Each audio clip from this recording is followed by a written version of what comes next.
Hey guys, how is it going? Welcome to the laundromat. We are going to go ahead and pop through a bunch of my settings for Vanguard. I've played probably about 40 hours so far. Played the early access session, played the beta, and not counting all that time. Since this is a slightly different build, the settings act slightly differently. So let's dive into my settings on PC and see what we end up with. Now I'm running an i7 7700K at 4.9 gigahertz with a GTX 1070 and 16 gigs of RAM for this setup.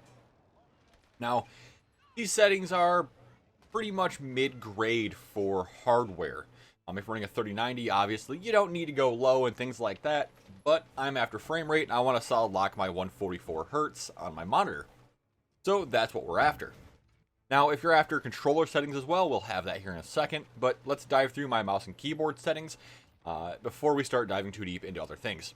So let's talk about controls and go from there.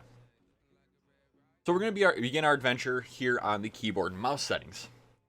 So I'm using a mouse sensitivity of 5 with an 1800 DPI. Now 1800 DPI is probably the key here because of a few different factors. If you guys want me to make an entire video based on why DPI is important and why 1600 is the superior DPI, we can definitely do that. I'm not running any multipliers or anything like that on my scopes. Nothing too crazy there. So we go over to gameplay. So gameplay, I'm running crouch toggled, slide behavior on tap, prone on toggle, partial airborne mantle. So essentially what this is saying is will only automatically mantle you if it could prevent a fall off the side of the map or, off the side of the object. This is probably one of the best things that I've found in this game. I love this setting.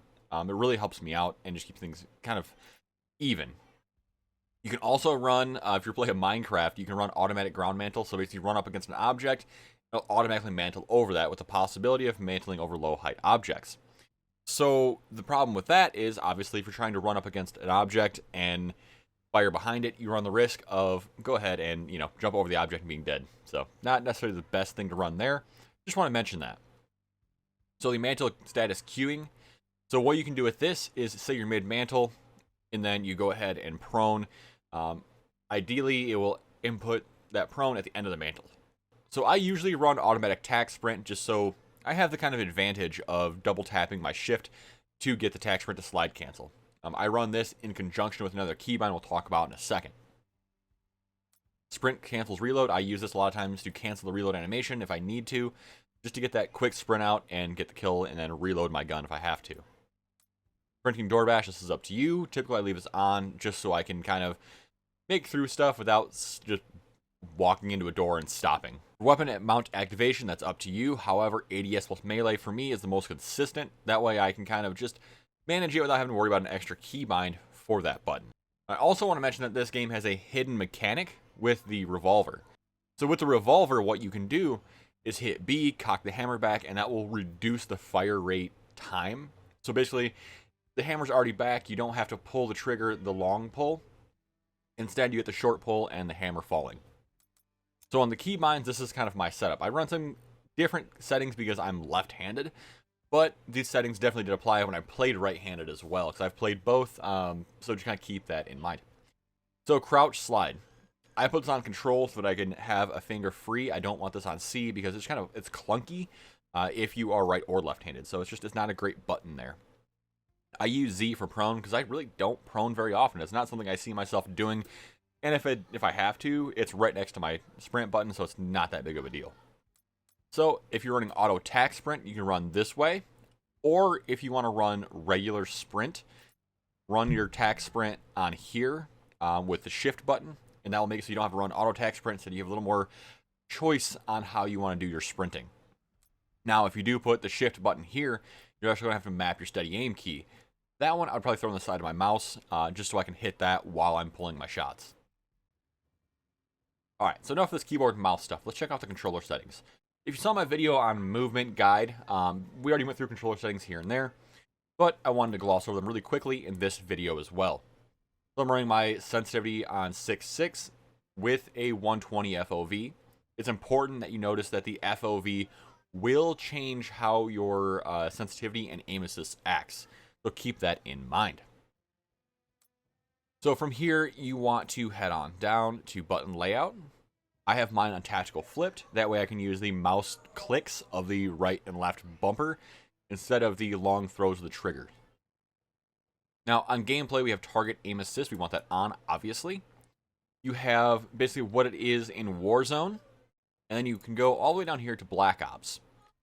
Personally, I'm a big fan of focusing, but I'm also not great with controller. The new default Vanguard one, from what everybody that I've talked to that plays controller says, it feels really good. So that's what we're going to run. You're going to scroll on down here to automatic sprint. You want this for sure on auto tech sprint on controller. This will make your life significantly easier. You're also going to want slide on tap. So what this is all going to set you up for is you're going to be able to slide cancel by just pushing the stick forward and then double tapping your stick in on the right stick to get your slide cancel in with the jump, and you're solid. It's just like it is in Warzone with another button press kind of thrown in there. So just keep in mind there's a 2 reset for your tac sprint, so you just have to be quick about it. So enough about these controls, let's get into graphics.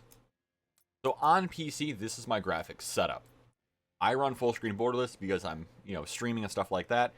Typically, you want to run full screen because that will allow the game to run how it's supposed to run. It'll actually optimize it a heck of a lot better. You want to make sure your monitor is set, and if you have a 144 Hz monitor, make sure that is set here. Frame rate. Now, I set mine to 144 just so that it's not spiking really crazy for some crazy reason, but I also set my menu ones to 30 to keep my in-menu system load low. There's no reason to run 60 to 120 frames in the menu. That just seems insane to me.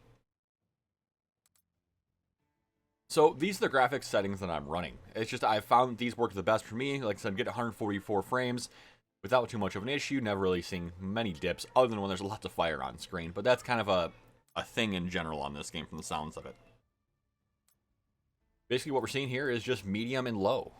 I'm trying to keep things low so that I can keep my frames high and keep things just super crisp and accurate. There's no reason to go insane. You're just going to slow down your screen, and it might look pretty, but you're going to more than likely ruin your experience by making people blend in more than they need to. And if that's the case, what you can do is go over to my filters guide and pop on some NVIDIA filters, and it makes a huge difference in the game. Now, gameplay. This is a pretty important one because it sets up kind of how the overall feel of the game is. Make sure your FOV is set to 120 and affected. So affected will definitely lower the felt recoil on the gun for the visual side of it. With independent, it's still going to take a bunch of screen real estate, so the gun jumping around is just going to fill your screen up with more recoil and more effects.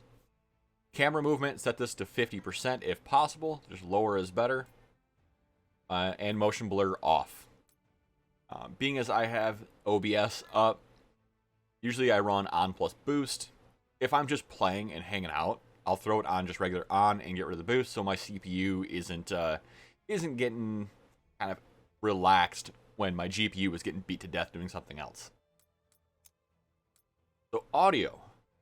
One of the big keys here is you want to hear what the heck is going on. So, master volume to 100%, music low to like 5%-ish, dialogue volume, I keep that high, sound effects high, hit marker volume about 75%. You can turn hit markers down because you don't really need the hit marker sound if you know what you're doing. It just creates more audio clutter if it's there. Audio mix of headphones, killstreak music on just because it feels good.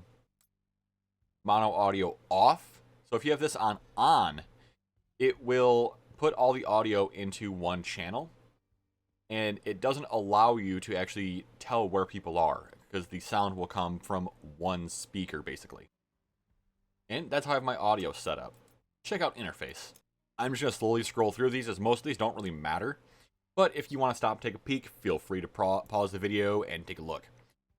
So I run most of these on the default settings other than when I get down here.